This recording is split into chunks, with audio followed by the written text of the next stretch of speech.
ബെഫ്കോ ജീവനക്കാർക്ക് ഇത്തവണയും ലക്ഷം കടന്ന് ബോണസ്. പരമാവധി ബോണസ് തുക 1,50,000 രൂപയാണ്. കഴിഞ്ഞ തവണത്തേക്കാൾ 2,500 രൂപ കൂടുതലാണ് ഇത്തവണ കിട്ടുക. അഡ്വാൻസായി 50,000 രൂപ വരെയും നൽകും. എക്സൈസ് മന്ത്രിയുടെ സാന്നിധ്യത്തിൽ ചേർന്ന യോഗത്തിലാണ് തീരുമാനം. ഗോപാൽ ശിലാസനൽ വിവരങ്ങളുമായി ചേരുകയാണ്. ഗോപാൽ ശിലാസനൽ, സർക്കാർ ജീവനക്കാർക്ക് ബമ്പർ അടിക്കുന്നുണ്ടെങ്കിൽ അത് എക്സൈസ് ഡിപ്പാർട്ട്മെന്റിലാണ് സാധാരണ ഓണക്കാലത്ത്.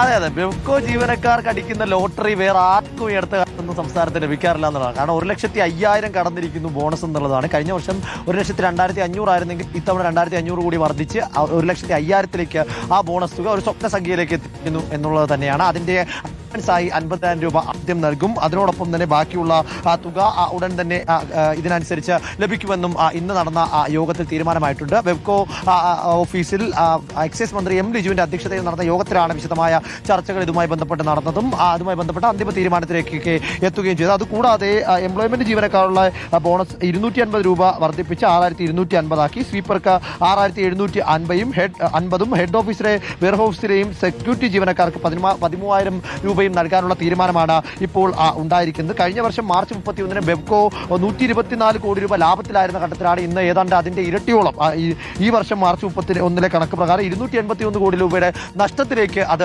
കുപ്പുകുത്തിയിരിക്കുന്നു. എങ്കിലും ആ നഷ്ടവും പ്രശ്നങ്ങളും എല്ലാം തന്നെ പരിഹരിച്ച് ഉടൻ തന്നെ അന്തിമ തീരുമാനം അല്ലെങ്കിൽ ഉടൻ തന്നെ വേണ്ടപ്പെട്ട തീരുമാനമെടുത്ത് മുന്നോട്ട് പോകും എന്ന കാര്യവും എം ലിജു, അതായത് എക്സൈസ് മന്ത്രി, ഈ യോഗത്തിൽ വ്യക്തമാക്കുകയുണ്ടായി. മാധവ്, ഗോപാൽ ശിലാസനലാണ് വിവരങ്ങൾ നൽകുന്നത്. 1,00,000 കടന്ന് ബെഫ്കോ ജീവനക്കാരുടെ ബോണസ് അത് പ്രഖ്യാപിച്ചിരിക്കുന്നു എക്സൈസ് വകുപ്പ് മന്ത്രി എം ലിജു. കഴിഞ്ഞ ദിവസങ്ങളിലൊക്കെ മന്ത്രി ശക്തമായ നടപടികളെടുത്ത് മുന്നോട്ട് പോവുകയായിരുന്നു. ബാറുകൾക്ക് അനുകൂലമായ തീരുമാനമെടുക്കുന്നവരെയും അതുപോലെ തന്നെ ഈ വിതരണ കേന്ദ്രങ്ങളിൽ നിന്ന് കൈക്കൂലി വാങ്ങുന്നവരടക്കമുള്ളവർക്കൊക്കെ വലിയ തോതിലുള്ള നടപടികൾ ഉണ്ടാകും എന്നത് പ്രഖ്യാപിച്ചു തന്നെ പോവുകയാണ്. എന്തായാലും ബോണസ് കൊടുക്കുമ്പോൾ ജീവനക്കാർക്ക് ആ തരത്തിലുള്ള നടപടികളുമായി ബന്ധപ്പെട്ടുള്ള അനിഷ്ടങ്ങൾ അതൊക്കെ മാറും, മുന്നോട്ട് പോകും എന്നുള്ളതൊക്കെ കൂടിയായിരിക്കും. മാത്രമല്ല കഴിഞ്ഞ വർഷത്തേക്കാൾ 2,500 രൂപ അധികമാണ് ഇത്തവണത്തെ ബോണസ് ബെഫ്കോയിലെ ജീവനക്കാർക്ക്.